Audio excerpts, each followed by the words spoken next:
Okay, nothing is happening. We're going to start this broadcast without our introduction.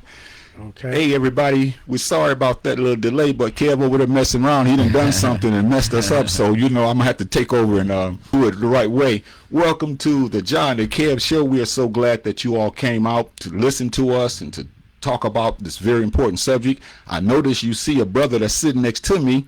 That's Mr. Jovanni Reyes, and he's going to be talking about his organization. We're going to give him a chance to kind of give us some information about it. We're going to ask him some questions. We're not going to interrogate him too bad, but we're going to ask him some questions because his information on a serious note is something that all of us need to discuss and get into because we have a challenge before us, and this brother going to break it down. But how you doing today, Kev? I'm good, man. I'm excited about this, man. We met the brother a couple of weeks ago, right? Yeah. And, he told us a little something about what they do, and now we asked him to come on, and he's here, so we ready for this. Okay, Mr. Jovanni. Then, first of all, I know you're here to talk about your organization, H.O.L.A, which is Hands Off of Latin America. Hands Off of Latin America. But we want to welcome you to the John and Kev Show, man, and we want you to just take your, as they say, let your head down, and let's just go ahead and talk. Give us a little bit about the organization, the mission, and the core purpose of H.O.L.A. Well, first of all, I appreciate you guys inviting me here. Let me talk about this issue, talk about the organization. It's a fairly new organization here in San Antonio. Okay. Only been about a few months long. Oh, okay, yeah. Okay. So the whole thing is that we're trying to build one thing, solidarity with Cuba. Okay. Here in San Antonio, and also we are sending delegations to Cuba to deliver much needed needs, goods like medicine, just over the counter stuff, not too wild stuff, just aspirin and stuff like that. Also other materials like children's materials like crayons and stuff like that. I don't know if you guys know that Cuba has been under a blockade since 1960. Okay. It's the longest has the longest blockade ever on any country. Wow. Right? And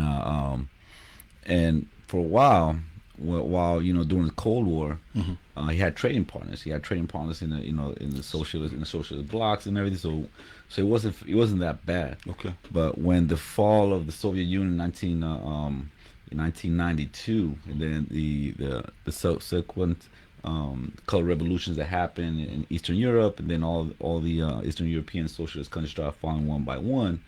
All of them pretty much withdrew their support to Cuba, and they pretty much left Cuba on its own. Wow. While at the same time, like Russia, Hungary, and all these countries that were part of the socialist bloc, they all pretty much abandoned Cuba, and North Korea too.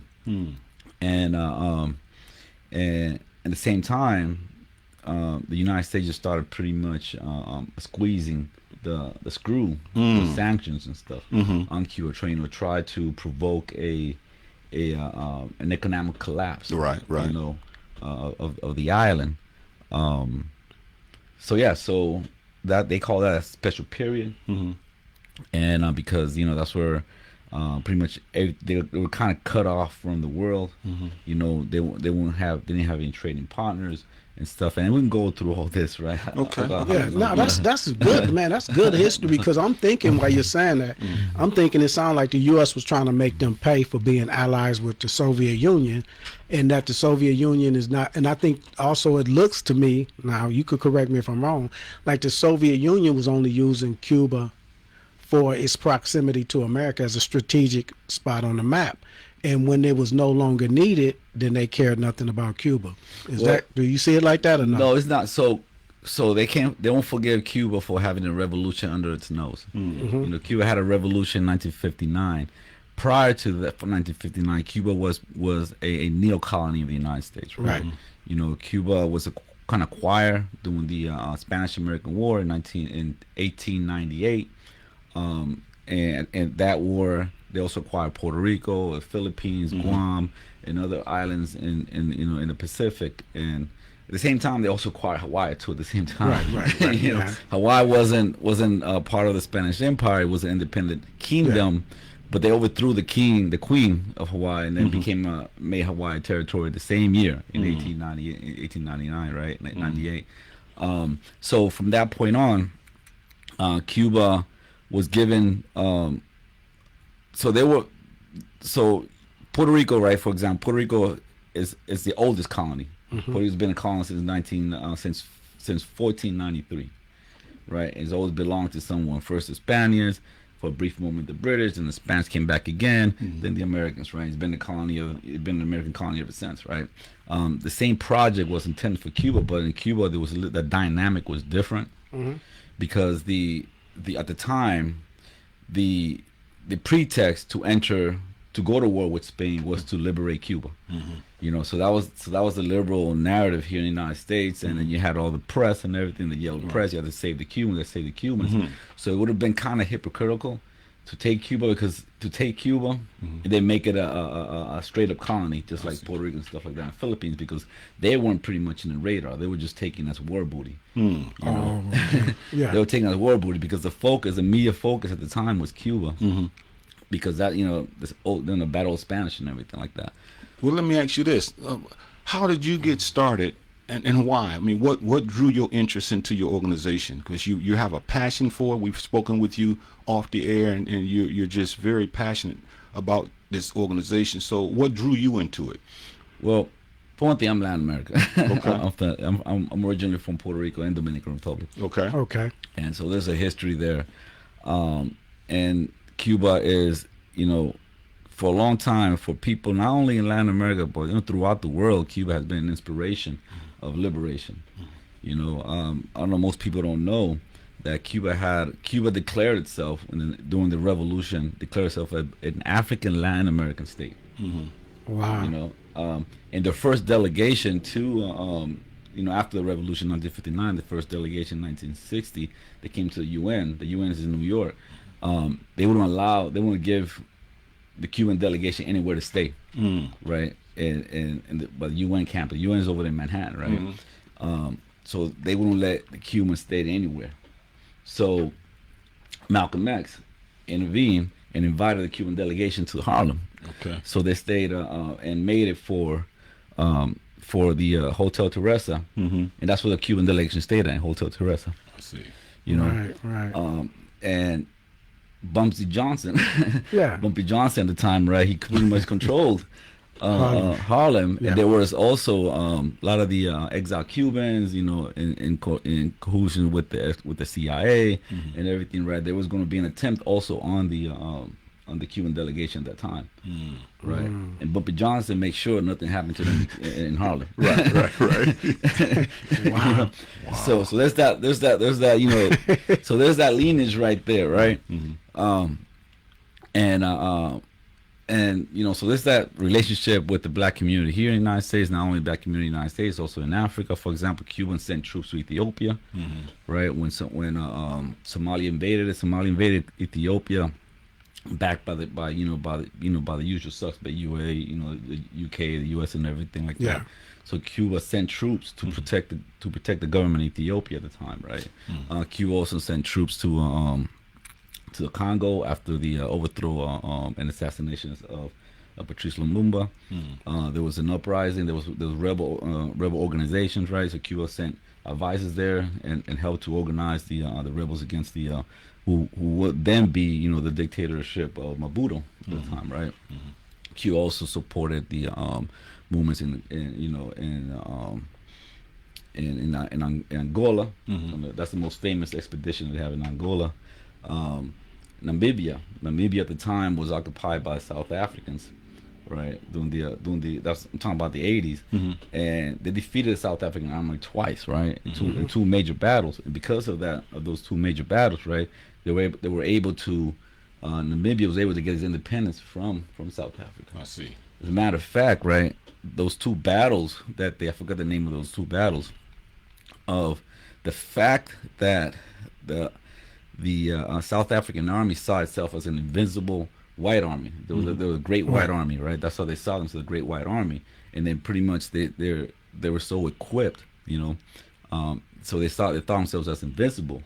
And they saw these people came from way from the Caribbean, came down to Angola, and defeated them twice in Angola and in Namibia, right? Twice. Wow. And the fact is that their troops and the local people around were seeing these Cubans coming in and defeating these Great White Army, and a lot of the commanders were black Cubans. You know? Right. So they were seeing this, right? So you know, pretty much that kind of accelerated the end of apartheid in South Africa. So much that when Mandela was freed from prison, I think it was in 94, I believe it was. Yeah, something like 94. early 90s. Right. The first place he went to was to Cuba. And they were putting pressure on him about that. They wanted him, you know, there's like, why would you be friends with this person? Right. And Mandela said, you know, they were allies to us Exactly. when we needed them, you know. Right. So why would I basically denounce them? The U.S. supported the South Africans. Yeah. And Reagan nominated, and was it Reagan? It was the CIA that actually tipped the South Africans About Stevie Biko. They captured Stevie Biko. Told him his location. So the U.S. was working with them. And they designated Mandela as a terrorist. Mandela was designated a terrorist. It was only Obama that took the terrorist designation off of Mandela. You know. And that's because if we go back talking about Cuba, they have always been allies to the Black Power movement. Those people that were refugees, and our sister just passed that was over there, Shakur, you know. But it was other Black Panther parties that sought refuge in Cuba, and they was granted refuge. I met one. She was a BB. She was living in Cuba as well. And because I went to Cuba in 15. Okay. Went to Cuba in 15, and I asked about Shakur, right? And talking to his one young brother, right? And he had his tattoos of Martin Luther King and Malcolm X in his forearms, and we were just talking. You know, that drew my eyes, so I started talking to him. And I asked about Ashanti Shakur, and she said, "Well, you know, you used to see it everywhere. You know, she'd be in the market, just walking everywhere. But now you're not seeing it because they put that bounty on her head. Obama declared her a terrorist." Wow. He did? Yeah. Wow. Declared her a terrorist, right? And then because of that, Cuban security was pretty much, you know, because what they felt that they were going to do, what they just did recently in Venezuela, they were going to send a team and extract her. So the Cuban security was pretty much, you know, pretty much covering her. Yeah, and I know that I remember when Trump, I think he went in office, he was calling her by her former name, Chesamar, and they put a $10 million bounty on her head. You know, they wanted one of the Cubans to take her out or something like that. But it's good to see that she was able to live freely, you know, up until her dying days, man. So exactly. So back to your question, you know, any revolutionary freedom, you know, minded people, right? You know, should see Cuba as an inspiration, you know. And Cuba is not a country that has a lot of resources. Cuba doesn't really have a lot of resources, right? But what they have, you know, they share. They just don't give what they have left. You know, they share what they have, you know. And one of the things they have is know-how, you know. So that's one of the things. So there's a school in Cuba called the ILAM,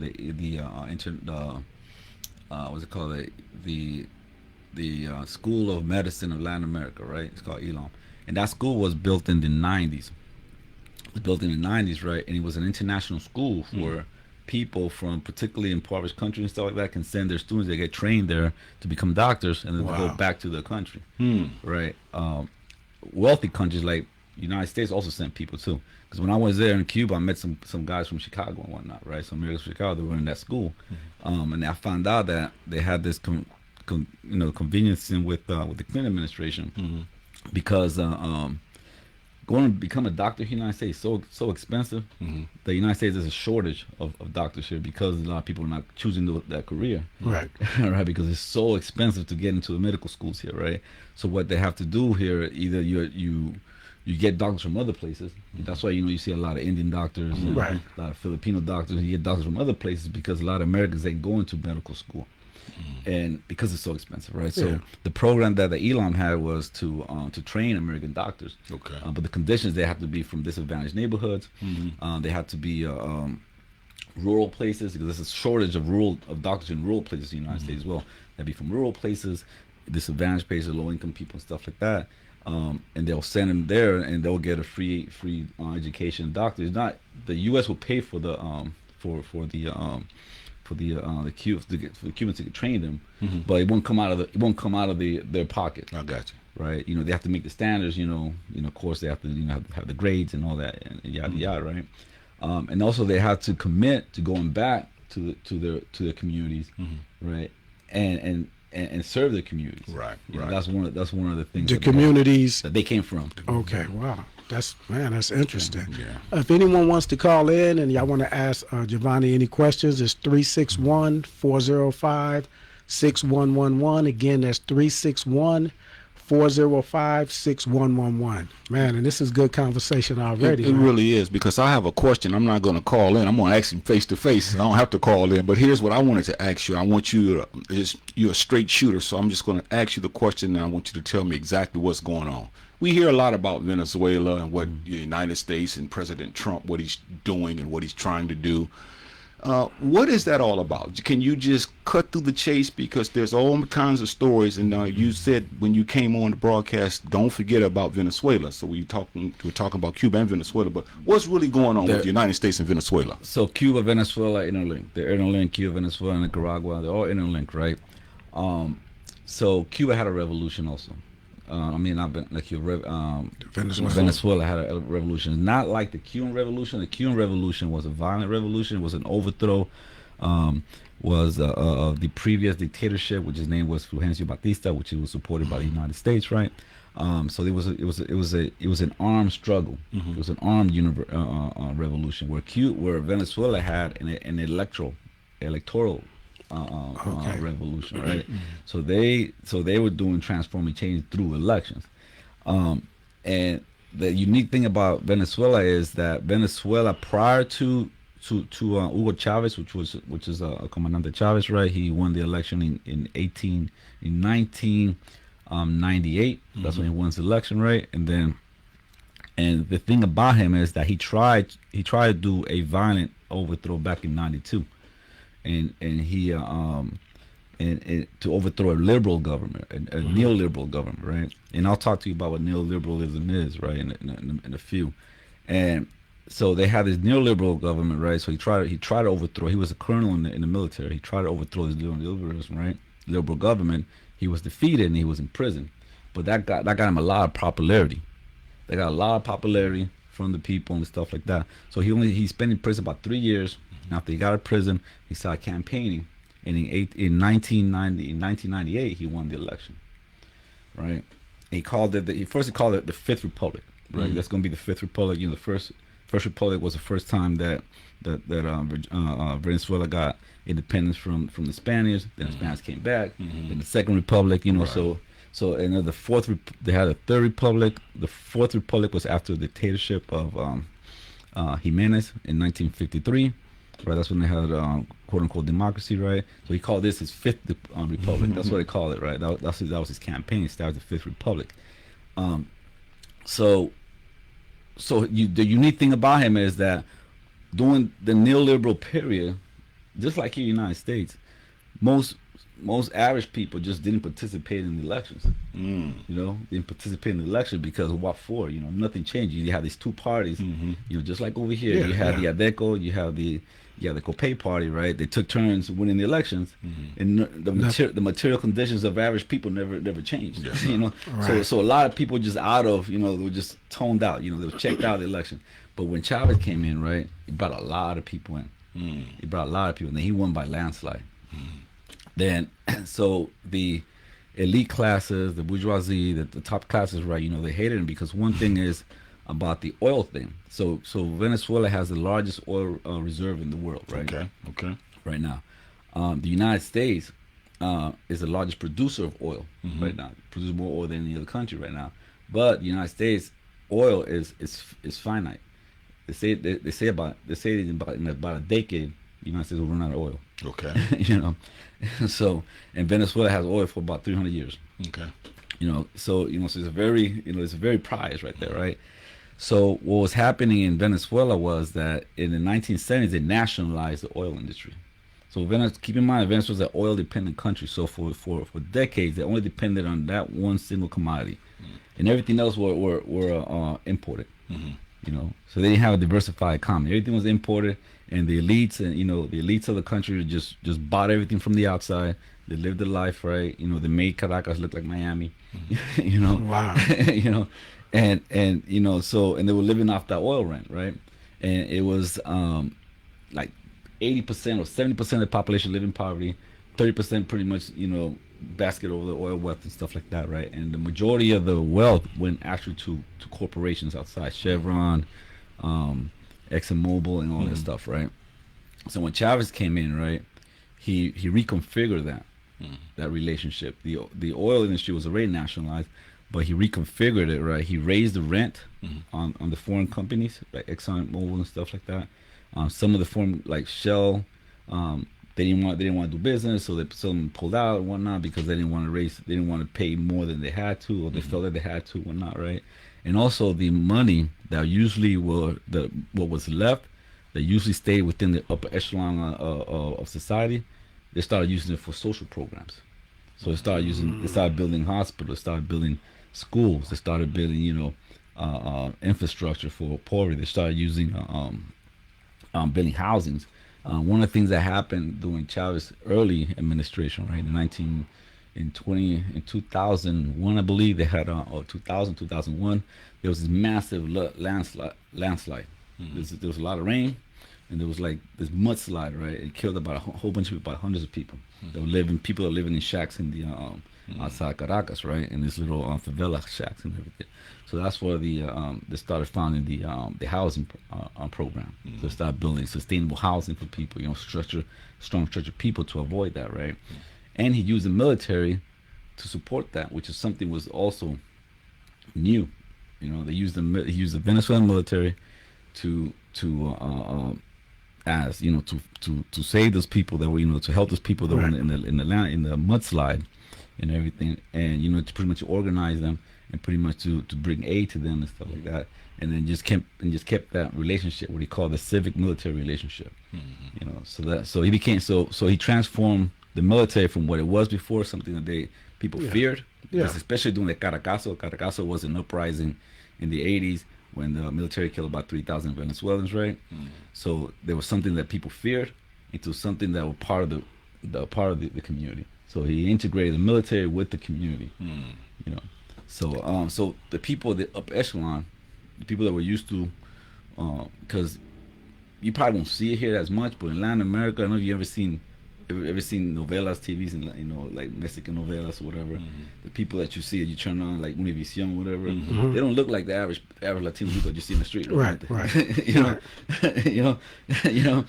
don't look like the average Latino, right? They were just all really white, all in really everything's wealthy, everything's Gucci. So it's a very Latin American countries are very stratified, very class, They have a caste system there. Right? Yeah, very, very, very class. You can see it. You can really see it. You can see it here too, but you don't. It's not like in your face like you see it in Latin America, right? So that upper crust of class, right, hated him for that, and they hated him ever since. So they've been trying to overthrow him ever since. This seems like that's a reoccurring theme throughout the history of the world. I look at Cuba was like that before Castro came in. I know Che Rivera, people don't know a lot about him, the revolutionary strategies that he had that people were afraid of, and they basically had to get rid of him. But I look at what you're talking about, in my mind, I'm thinking about all these times with Iran. It was the same thing. America had their basically a puppet there, the Shah there, and the Ayatollah had to come in and turn it back and revert the government to the people. And this is something that's basically anti-American, American to do that. The same thing with Cuba. They had to have a revolution, and the revolution was for the people, for them to share the resources instead of having, say, like if they had casinos where Americans could come over there and have, a resort or something like that, and have and then there's people there, the people that's in that country living, in the dirt and things like that. You have the upper echelon, and America seems to back all of these little puppet governments around the world, and it seems like it's a reoccurring thing. I didn't know that happened in Venezuela. So I'm glad you were coming on here to enlighten us on that happening. You know, we don't hear a lot about Venezuela here. You know, about what, and we hear some about Cuba. Only reason we hear about Cuba is for us, people like us, we hear about the Black Panthers, you know, going into exile, Cuba, you know, yeah, looking for Cuba. refuge over there and being granted that by Castro when he was there, or his relationship with Mandela and things like that. So I'm glad you came on to enlighten us with that information, man. I think Kathleen Cleaver, she lives some time in Her and her husband, they got live some time in Cuba. a poster up there where they is wanted, and they got the, you know, however many, and they took the picture in Cuba. Cuba. Yeah. Also, and you know, just, to your point, what you just mentioned there, that what Cuba was before the revolution, Cuba was a play at Disneyland for the elites. Matter of fact, right, one of the reasons that Vegas was propped up because Cuba was denied, you know, after the revolution, so they propped up Las Vegas. And I know most people don't know that Cuba was the second country, the second territory in the Americas to abolish slavery. Right, Cuba abolished slavery in the last one was Brazil. Cuba did it in 1882, I believe. Right. Okay. Before that, it was they had once the British abolished the slave trade. Right. Virginia became like the number one breeding, and Cuba was one of the main customer. Right. They used to come from Matanzas. So there's a very and also after the Haitian revolutions. Right, a lot of the French colonials that left Haiti, they went to Cuba as well, and there's a novel about that too, was by Isabel Allende, about this girl that she was a slave girl, and she was left from Haiti with her masters or whatever, with the company or with the family or whatever, and they went and they settled in Cuba. So there was a lot of there's a lot of history there. The first place in the Americas to legalize, to have abortion was Cuba. Okay. But it wasn't for Cuban women. It wasn't. No, it wasn't for Cuban women, right? Wow. It was for American elites that could pay, that could take a ferry. Because there used to be a ferry that take you to Cuba. They take you to Cuba. That's where all the casinos were and stuff like that. And that's what, because here it was illegal, right? It was illegal, and contraceptives and all that was illegal. So, people of means will send their daughters to Cuba to get. Because I know the mafia was big going to Cuba trying to get the like they the ones that basically established Vegas. Right. But they were trying to establish the same thing in Cuba. Oh, they had it. I mean, they had it. Yeah, because during Prohibition, Cuba, they ran a lot of rum, a lot of alcohol from Cuba into, another thing about Miami, for example, right? Miami before the revolution was mostly a sleepy, retirement city. Yeah. And there was mostly people from the north. From New York, a lot of people from New York. Jersey, a lot of Jews also. There was a lot. See a lot. There was a strong Jewish community. We got to interview. We got to interrupt you, brothers. We got a call. We want to hear what they're talking about. Okay. First of all, let's see here. Can you hear me, caller? Wow, we having all kind of technical difficulties. So, go ahead. Try it again. Can you hear me, caller? No. Nope. Okay, yeah. Can you hear me now? Okay, well, I was going to ask you a question then. Maybe she can call back. It seemed like it's a young lady. So maybe she can call us back. But the question I have for you is a twofold question.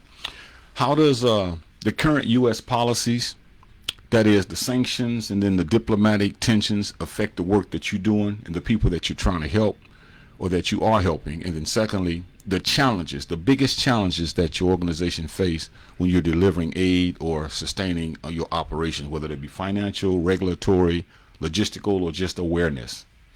Yeah, so the biggest challenge right now is traveling and getting aid there, because let me see something, brother. I hate to do this. I want to see though, because this caller, she called back and it's not able to come through. Something's going on here. Okay, you can go ahead, but yeah. Right. So one of the things that Obama did was what is called thawing relations with Cuba. Right. Obama came out saying that the strategy against with Cuba, right, which was pretty much economic strangulation, economic warfare. Hasn't been working. It's time to do a new approach, right? So he's like open. He tried to open Cuba like to American tourism because most Americans wasn't able to travel to Cuba. Okay. Right. It wasn't until Clinton that Cuban Americans were able to travel back to Cuba. Okay. He only if you had ties. Only if you had ties Right. to go to Cuba. Only if you had like family and stuff like that. So Americans can go there. I have a cousin. Her dad is Cuban, and that was her first time in the '90s. It was the first time that she met her grandmother, right? Because they weren't allowed to. No Americans weren't allowed to go to Cuba. They weren't allowed to spend dollars in Cuba, whatever this and that, right? Then Obama was the one that opened it to all Americans to go. Yeah. Right, and they started doing cruise and vacationing. They even filmed the movie Fast and Furious. They filmed it in Cuba. One of the Fast and Furious. I mean, there's like about 13 of them. I don't know. Right. So they filmed it in Cuba. Van Diesel and all them people, right? So they were doing concerts in Cuba and stuff like that, right? So he opened it more for tourism and stuff like that. He didn't lift the sanctions because in the 1990s, I believe it was 92, they did this thing called the Helms-Burton Act. Right, where they made sanctions American law. So sanctions became the policy. The overthrow of the Cuban government became the policy of the United States, and they made sanctions into law. So it takes Congress to lift the sanctions. Right? So he didn't per se lift the sanctions, right? But he opened it up for tourism and stuff. So they were getting dollars and stuff like that, right? So when Trump came in, the first Trump, right, the first thing he did was to stop the flow of Americans going to Cuba. When I went during the Obama time to stop the flow of Americans going to Cuba, right? So he started sanctioning the tourist places again. So and the cruisers stopped flying, but still American carriers were still going. And in this Trump administration now, in the second Trump, right now, American carriers can't go to Cuba anymore either. I mean, before it was Southwest was flying, American Express was flying, American Airlines was flying, but now one by one they just started not flying over there. So when I went, American air carriers weren't going, like commercial air carriers weren't going. So we had to get a charter plane. So they were like little charter planes from Miami. You pay them, they're private. You pay them to the small companies and they'll fly you in there, right? But then the big companies like Delta and all those people started going in. They started flying in, and the Carnival cruises started docking in there as well. And then Trump pretty much shut the whole tourist door. So now more and more they're restricting the people to go there, right? And now with the Venezuela thing, Venezuela is providing a lot of oil to Cuba. So one of the things that they're trying to do, they're trying to cut Venezuela from sending oil. Okay. So to keep the strangulation and whatnot. So that's the biggest challenge. The biggest challenge is getting there, and bringing those needed supplies. Supplies there. Like we sent a delegation last year, and what we got a container in Jacksonville. Okay. Got a container, and then and we got it through a private shipping company that was able to send it there. And also people brought in their like aspirins. Motrin and stuff like that in their suitcases and whatnot, and then they would deliver it to the Calixto hospital, which is the main hospital in Havana, right? Because that's where the shortage of. Because according to United Nations, sanctions are illegal, right? They're an act of war. Right. Unilateral sanctions. These are unilateral sanctions. They're an act of war, right? The only body that can sanction any country is the United Nations, and they do it limited, right? And they can do it limited, right? And it's to change a particular behavior. Well, these are permanent sanctions. These are not to change the behavior of the government. This is to overthrow the government, right? Wow. So these are permanent sanctions. So yeah, because of those sanctions, it's hard to get stuff in there. So you're not supposed to sanction food or medicine, but the Cuban government, right, cannot access the world market, like what do you call those to do transactions. So they have to buy everything in cash. And the way the global market works, right, is you have to use dollars. Dollars is the global currency. It's a fiat currency. That's what countries, right, they need dollars to buy from each other, right, in the global market, right. And Cuba needs dollar, right. So another thing that Trump sanctioned is remittances from people here. That's one of the ways that they get dollars. So the transfer remittance rate, so it's hard to get dollars. It's hard for them to get stuff in the market. And they have to buy things in cash. I see. They can't buy things in credit. They can't get loans and stuff like that. So everything has to be in cash. So now you're limiting the dollars, right? So that's one of the hardest things to get things there. Wow. So how do you do it? I mean, I know that when we met you, you were talking about a trip. Y'all were doing a trip to Cuba, I believe, in April. Right. So how does that work? Tell me the logistics. How So- do y'all get that to work? What can we do?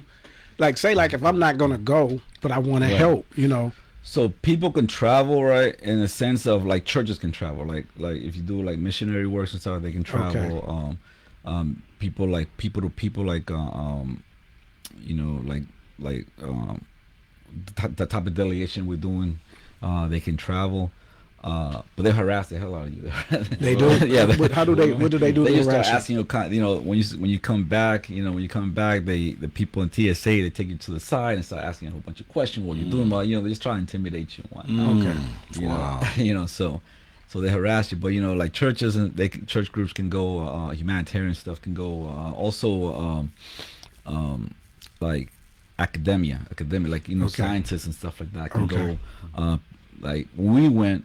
The plane I went, a congressman was with us, so definitely politicians can go, right? It was a congressperson and his staff, and like 2 of his aides were there with us in the plane, right?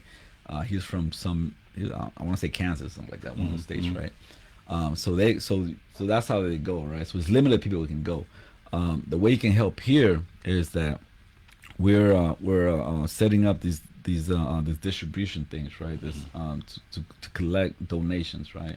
And we try and set up in different orgs around the city, pretty much people orgs, movement orgs that like Matt Bookstore is one of them, right? They're hosting one of our bins there. Southwark Workers Union is hosting one of our bins there. Also Esperanza Peace and Justice Center, right? Pretty much people to people type of mutual aid organizations, right?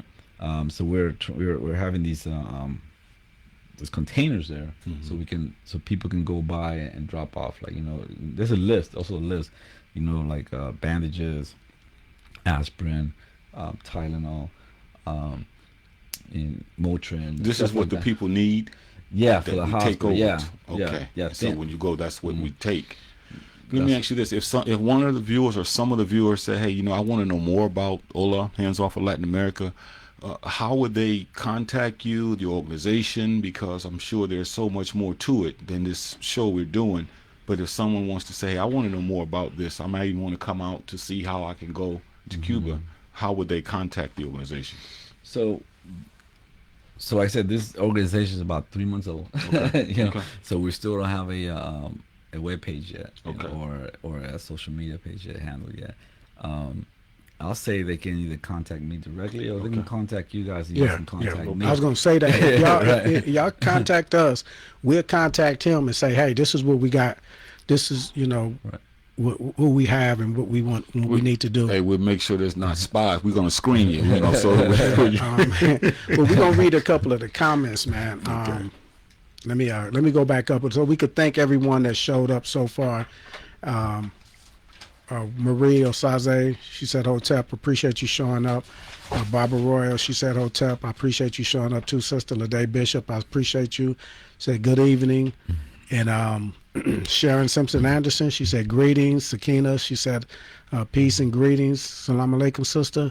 And Josiah, he had a comment. You want to read the comment? Yeah, he says, Josiah says, "This brother, Jovanni, is informative and knowledgeable. You guys did a good job having him on as a guest." And we had another comment from Marie. She says, "It was me, Mudiwa, calling in to ask."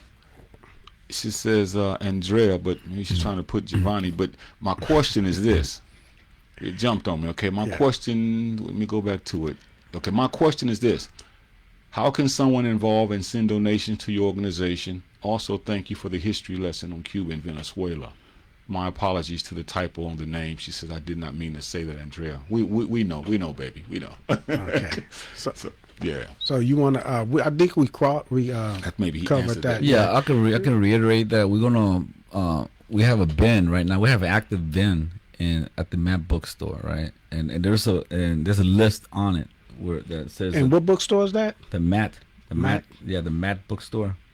And where's that at? Do you? That's the MLK Center up in Oh, the Maya? You talking about? We're under. yes. Mama, okay, Oh, yeah, Mama. okay, yeah.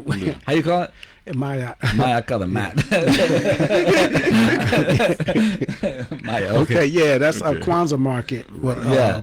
our place. Yeah. So there's a bin there, and the bin has a list there, and it has the items that we're collecting. Okay, that's 3435 Martin Luther King Drive. That's 3435. That's where you need to go to the bin and bring the items so the brother can have them. And I just learned something recently too, right? Because of the sanctions and everything, like female products. Right. You can't. That's something that's needed as well, but it can't be tampons.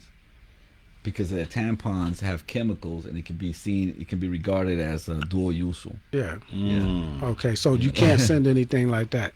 Yeah, like tampons, you can't send tampons, but you can send like the pads. The pads Yeah. and stuff. Gotcha. Okay. I see. So yeah, we're gonna get that. We're gonna have a drive. This gonna be the beginning of a drive. We're gonna Yeah. fill up that. Y'all gonna have to get another crate. Y'all gonna have to get a second bin Right, up there and- because we're gonna get that. Right. Yeah. The next one, the next place, I just had a conversation over the weekend with folks.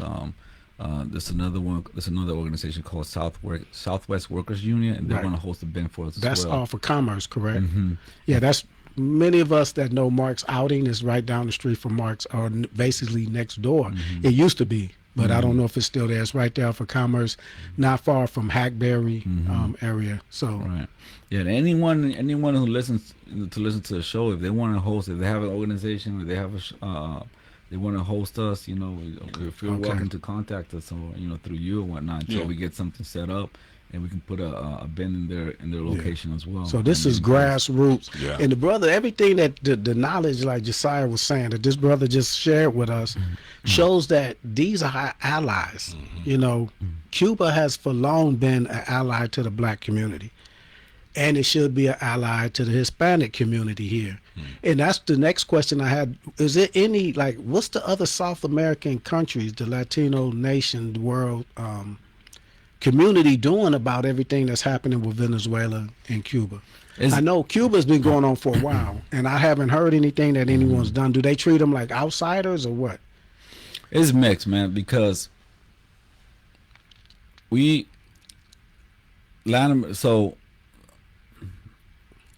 most of the Latin American governments. So for the most part, right, many of the governments are right wing governments, right, Okay. or liberal governments, right, and they align with U.S. policy, right. They're not sovereign in the sense that U.S. pretty much dictate their policies. And one of the things after in the 90s, doing what they call a special period, because most governments in Latin America didn't do business with Cuba because they were told not to. Right. You know? Right. Okay. So most governments in Latin America. So their main support was Eastern Europe and the Russians, right? And because the Russian, I don't know if you guys know about what happened with the fall of the Soviet Union. They lost about 6 million people in the transition. You know, like it's about dead, and about 200. You know, they sunk. You know, they had what is called the shock doctrine. If you guys can, there's a good book about what happened to them by Naomi Klein called the shock doctrine, right? That in the 90s, pretty much they gutted the Russians. I mean, all the institutions, they sold everything out. You know, they just plundered them, right? People came from all over, all investors, Wall Street, everybody just plundered the Russians. And they were not in a position to help the Russians to help the American the Cubans. The either. Cubans, yeah. Right. So they were in that special period, and it was Venezuela with the government of Chavez, right, who pretty much broke that siege on them, right, and started sending oil to the Cubans, and the Cubans in return started sending doctors and technicians because Cuba eradicated illiteracy. So before the revolution, I believe it was like 60 or 70% of the population were either illiterate or semi-illiterate. And in 1 year, they eradicated literacy. They have the highest in Latin America. The literacy rate is like the highest, one of the highest in the Americas, right? Wow. And they have a world-class medical system. You know, that's like the envy of the world. Like when COVID happened, and when they started in China, right, the first thing they did is they start sending doctors over there to help with the Chinese doctors to do research on COVID, right? When the Ebola outbreak happened in Africa, right, first thing that they send these doctors over there to work with the Ebola and stuff, right, to get research on that and whatnot. So they have this world class doctor in a medical system, right, and Venezuela is lacking that.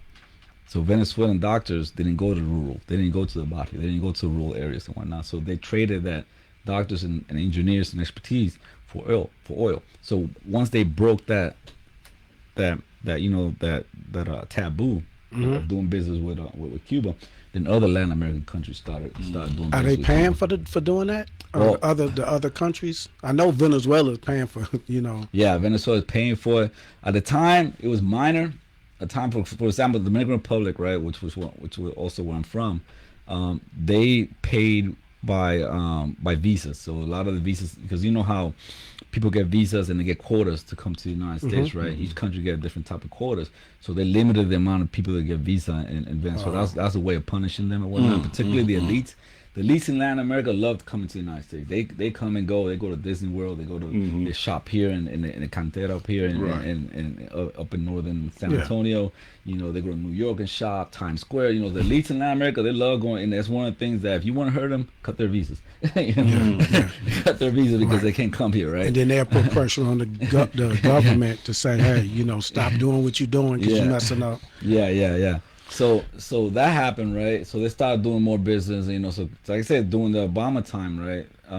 During the 2000s, Cuba started flourishing a little bit more because of the oil coming and stuff like that, and the support they were getting from Venezuela. Venezuela was cool. Chavez was cool in 2002. It was a U.S. supported coup, and it was cool for 2 days.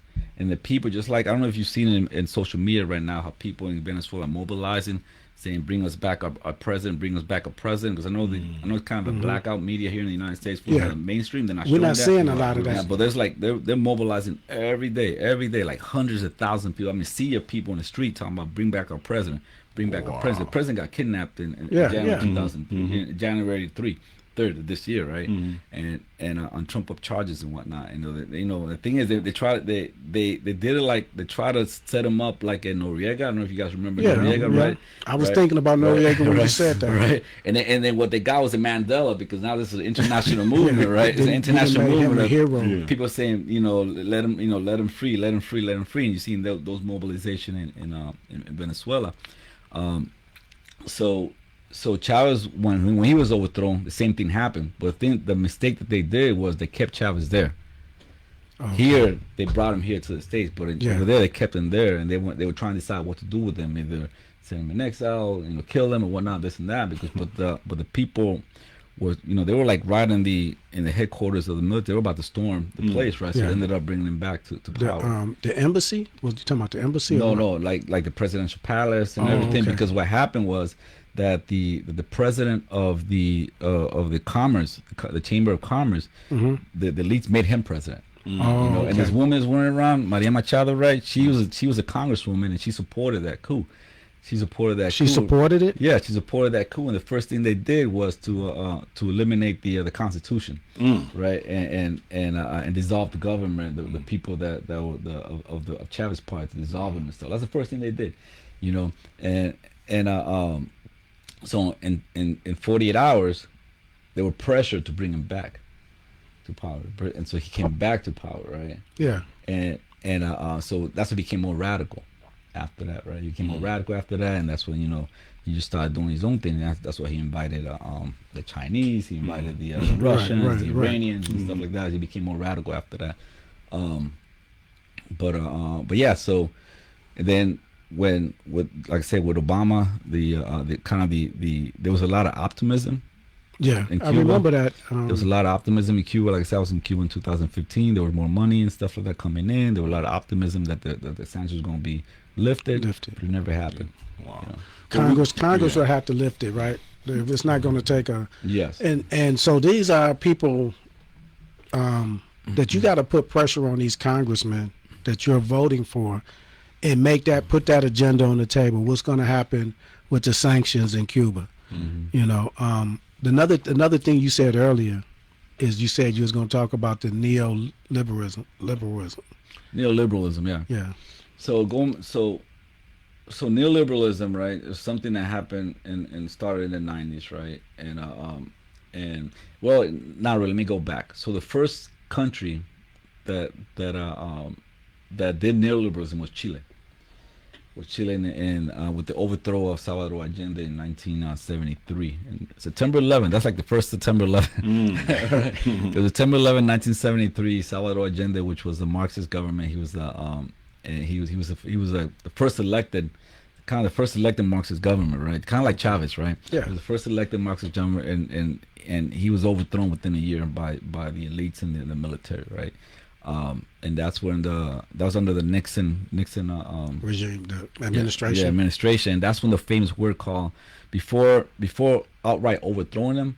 First, they try to make the economy scream. So they start sanctioning Chile. And Chile is the number one producer of copper in the world.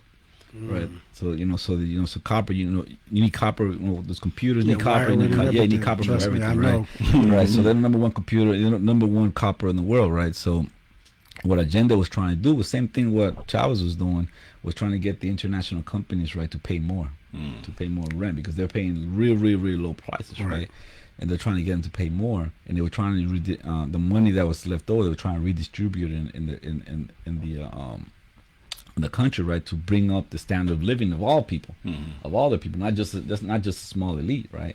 So he was overthrown, and when he was overthrown, a guy named Milton Friedman, he was a professor off in Chicago, right, and economist, right, and he was pushing that neoliberalism, right, which is neoliberalism, which pretty much free market capitalism, where the government does not get involved with capitalism, let capitalism run its course, and that's a free market. That's what neoliberalism is, right? Going back to liberalism, right? Yeah. And so that was the first. So the government that overthrew the Allende government, they started flirting with this neoliberalism, and they brought in we call them the Chicago Boys, Milton Friedman and his crew, and they pretty much restructured the Chilean economy into a free market capitalism and whatnot, which is funny because they had a whirlwind, because now people that they started privatizing everything. That's one thing about neoliberalism, is where the government does not have involving anything in the economy. So it's not sharing the wealth, like, or is it do they see it as a bad thing, like capitalistic vultures on the people? So neoliberalism is that keep government out of our business type of thing, right? Government should not be involved in anything that has to do with the economy. In the United States, you had that. You had liberalism, right? And it brought the Great Depression, because everything, the stock market, everything just crashed, right? Yeah. And that's when Roosevelt came. When Roosevelt, the way he did it, what was called the economy that he used was a mixed economy, which is a mixed government private economy. Called Keynesianism. Keynesian economy, which Keynesian was a British economist, and that's why that's why he did Social Security, he did pensions, and they created a safety net, an economic safety net, so when people fall, you just don't fall to you don't crash, right? You don't crash, right? And neoliberalism, right, doesn't believe in that. Neoliberalism is saying that saying that you shouldn't get any help from anybody. You should do it on your own. Okay. And so that's what they were doing. That's why they're trying to privatize it. Here in the United States, they're trying to privatize the post office. Yeah. They're trying to privatize the VA hospital. They're trying to privatize everything that has to do with the government. And that's what I always argue with people. Me, both of us being in the military. All the jobs most of the jobs people want, they're government jobs, and that's like social. I tell them, like, in the military, you're not on your own abilities, like your own skill level. You're working for the community. That's a socialistic type mentality. Right. And I tell people are socialism bad. I say, but your job y'all want is a socialism type, socialistic job.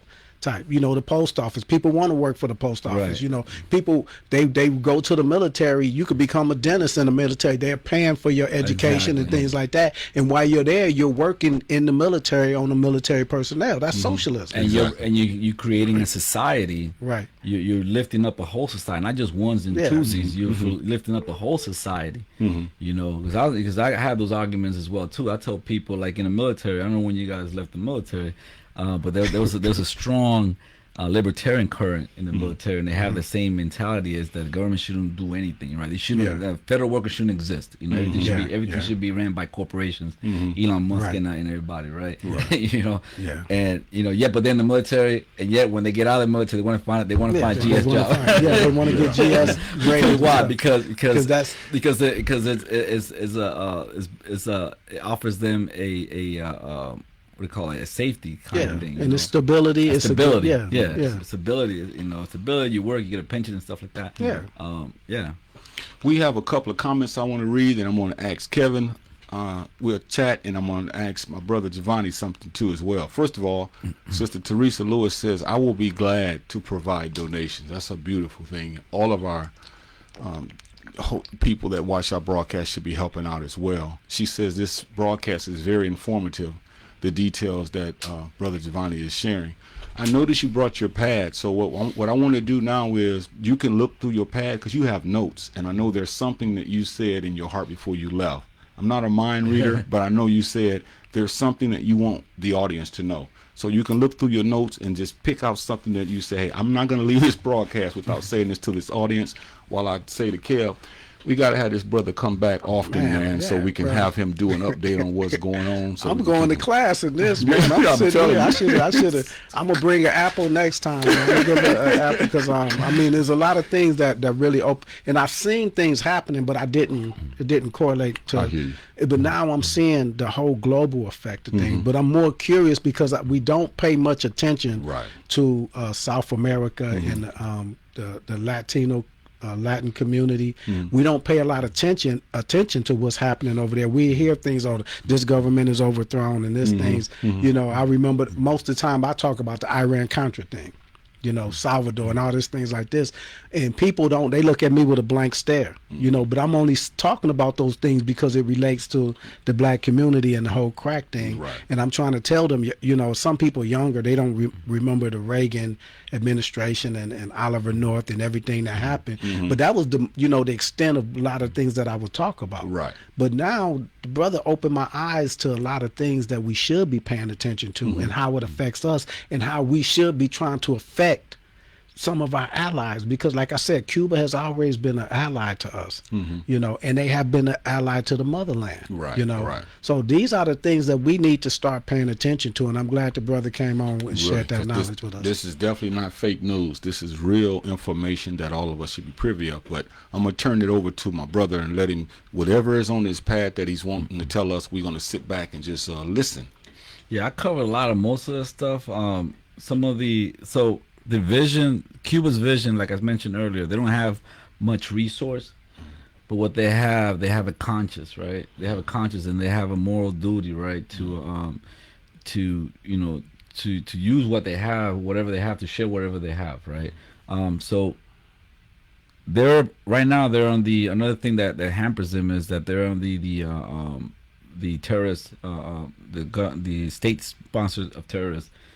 Tourism list, right? So that also has another thing to it as well, because companies and people that want to do that that brave enough to bypass the sanction regime, right, won't do it because they're designated as a terrorist organization, right? And if you know what happened during the whole global war on terror and everything, you know, they don't have to prove that you're a terrorist. You have to prove that you're not a terrorist. So the whole thing after 9/11, they did the what do you call the Patriot Act and everything like that. So you're not right now. You know how the corpus was what do you call that? Habeas corpus, when you're you're innocent until proven guilty, right? But if you have a terrorist charge, you don't have to. The state doesn't have to prove that you're innocent, that you're guilty. They put that tag on you, and you're basically blackballed, and and everyone sees you as a terrorist. Right. It's up to you to prove that you're not. you know. And then the thing is that that's one of the things that they designated Cuba with, and also recently in Venezuela with narco terrorism, because the government doesn't have to prove anything. You know, it's up to you now. And then they don't give you a voice to prove that. You know? Right. Yeah, and they don't have to. And they don't have to show evidence either, because it's national security. Yeah, that's what they.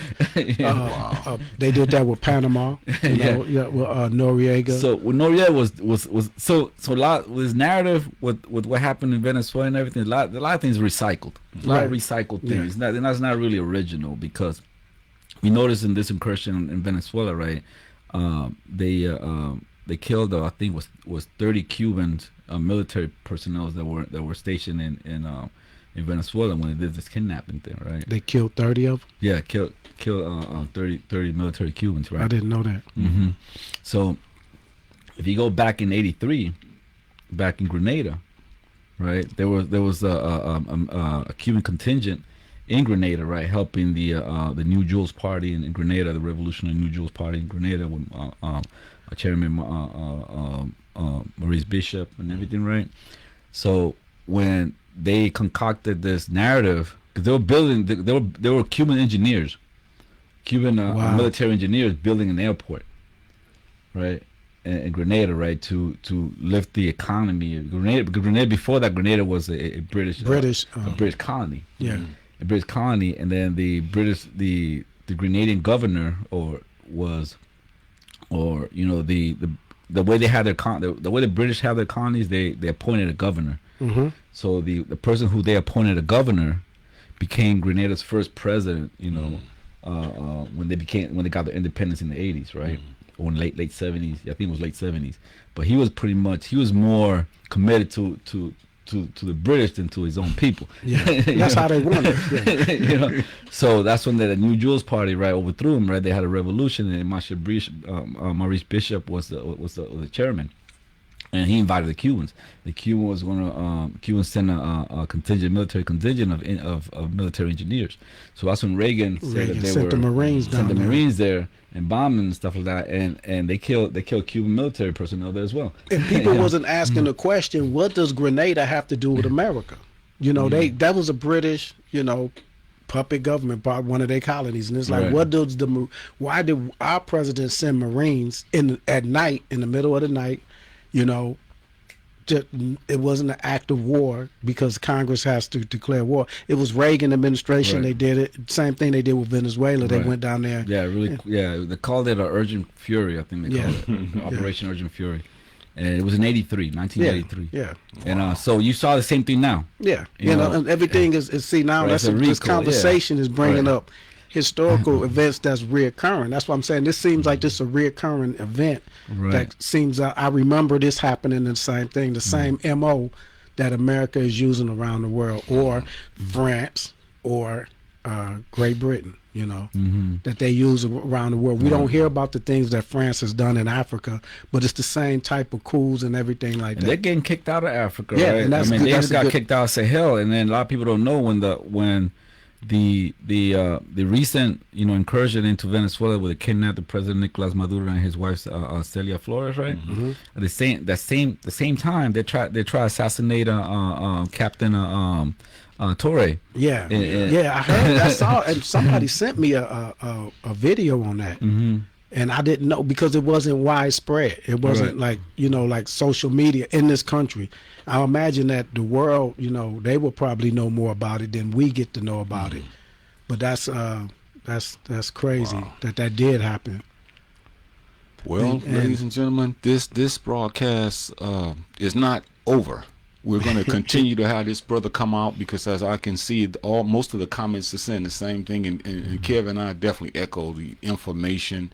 Very informative. The brother is very sagacious. He knows, you know, he's in the belly of the beast, but he's doing something about it. He's not just lying still. So we're going to keep you abreast of H.O.L.A, hands off of Latin America. We're becoming more international now, brother. We need to, because there's things happening all over the world. Okay, I want the brother to just go into what's happening in April.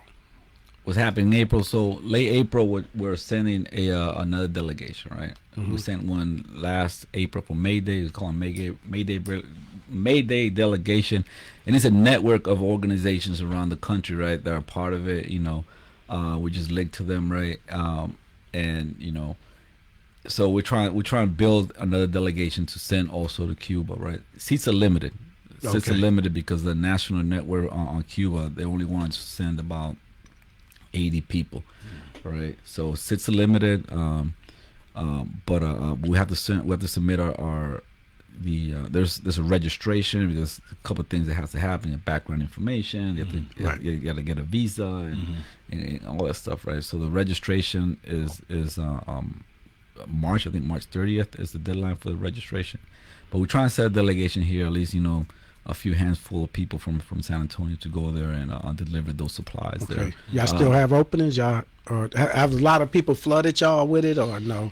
So we're meeting right now. So like I said, we've been to the Mayotte bookstore. There's people there that are interested on going. We approach the other two organizations that I mentioned. Also, the people are wanting to join as well. Send at least one or two representatives from their org and stuff like that. And just to get hands. And the thing about this delegation is this, because most people, what they know of Cuba is what they heard about Cuba, right? Or what the narrative on Cuban is, and a lot of times the people say, well, I have a Cuban friend, or whatever. A lot of times they're not the most reliable people to trust either, Yeah.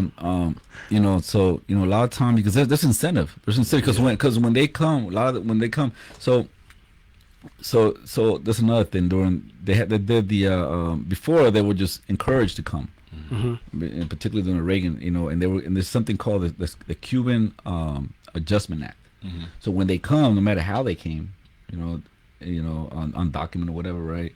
They were put under this Cuban Adjustment Act, right? Where they say they were getting asylum and stuff like that, and then the U.S. government will help them transition into the United States, so they're getting residence, finding places to stay, finding work and stuff like that. And that's why you see a lot of them ending up in Miami, because there's a network of them in Miami, and then one of the things that is encouraged for them to say that they denounce the communist government in Cuba. That's one of the things that's encouraged. You can't come and say you want asylum, but you support the government in Cuba. That's not going to work. Right. You know what I'm saying? Right. So that's one of the things. And now they became like these privileged immigrants.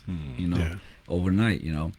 So they're not always the most reliable people. Because a lot of times they don't have to go through the same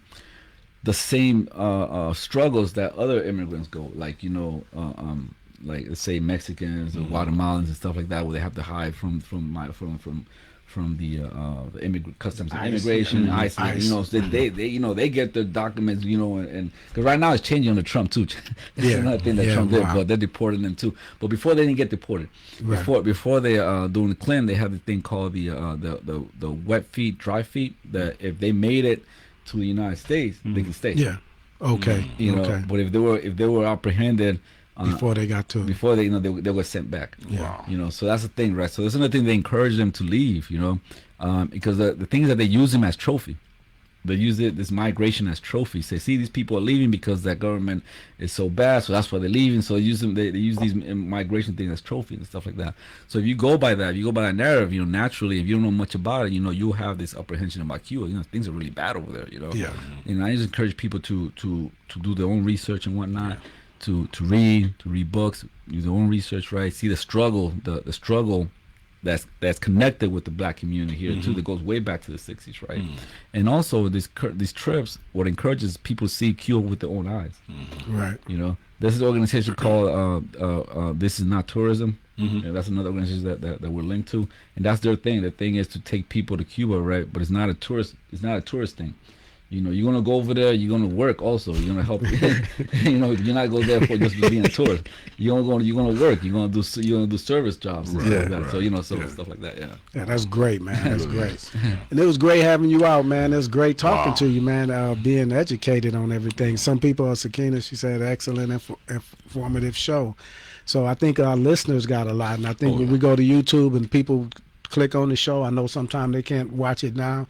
They click on it later, and even this show, some people, if they tell your friends to check out this show, if they want to learn something. Yeah. This is very informative. And what we'll do is, before we bring him back, we'll give you guys a notice. That way you can kind of mark your calendar, because this is the type of information that we all should be privy to.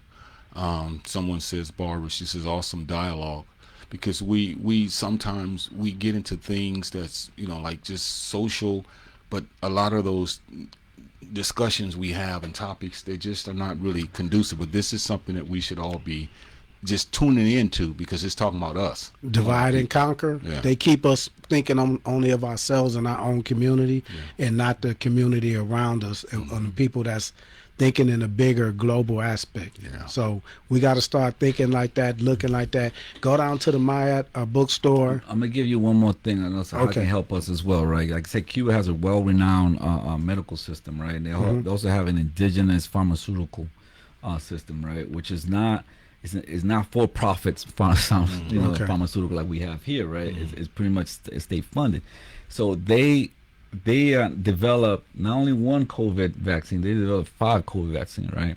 Okay. They were the first country to develop a vaccine that they can inoculate a child. I think a 2-year-old up to 2-year-old child, right? Yeah. They also developed the first country also that were able to separate the fetus from the mother as far as HIV. So I mean, So the infant wouldn't be infected. Right, exactly. So they will be so they were the first country that did that as well, right? They also produce the lung cancer vaccine. So Cubans, I know that one of the caricature of Cubans is that they smoked a lot of cigars, right? And that was true. The cigar smoking they were really heavy cigar smoking, right? And that's one of the reasons Fidel stopped smoking, because he wanted to be the example, and But they were having a lot of issues with smoking and cancer stuff, so they developed the vaccine for lung cancer. Wow. So there's a lot of medication, a lot of stuff that we can learn from the Cubans here. Our community learn from the Cuban. Venezuelans, for example, under Chavez, he gave because the Citgo company. Have you heard of the Citgo company?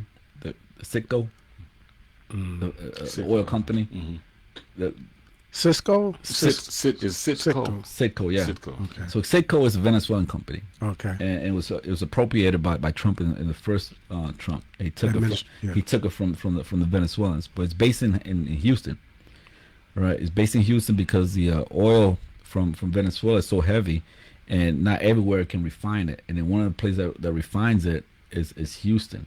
It's in Houston, because the United States was the #1 customer of oil before the oil got sanctioned, right?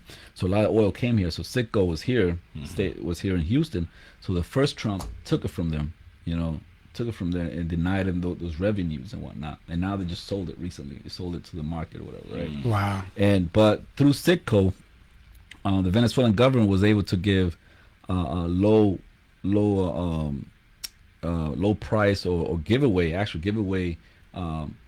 oil for heaters up in Harlem and the Bronx, and to Native American communities here in the United States. Wow. In the reservations as well. To give him oil for heating and whatnot. Right. So there's a lot of solidarity going on. There's a lot of mutual aid. So this would be a mutual aid of a grand structure, right? So I encourage people to know more and not just be confined with these borders here. And then there's more people out there, and there's more solidarity work out there, and there's more people you can you don't always have to to be a teacher. You have to be a student. You don't have to go. You can be a student. You can be out there and be a student. Yes. Wow. All right. We appreciate you, brother. I hope this was beneficial to the movement and H.O.L.A. and man, we didn't win overtime. I'm sorry. But it's good. No, that's good, man. This is good. So when we flow, when we have a good, we keep going. We do overtime. So. Yes, sir. Well, I appreciate you guys bringing me over, and just feel free to hit me up. Yeah, man. If y'all want to come back, just let us know. Like I said, you contact us, man. We got an open door.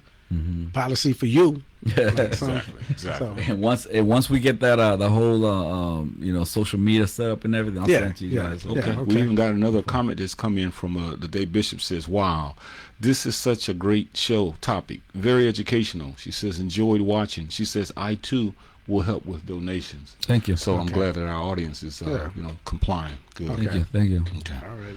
All right, You got that Kev. music? You got the music going? Let's man? see. Are you ready for me tonight? I'm ready, DJ. There we go.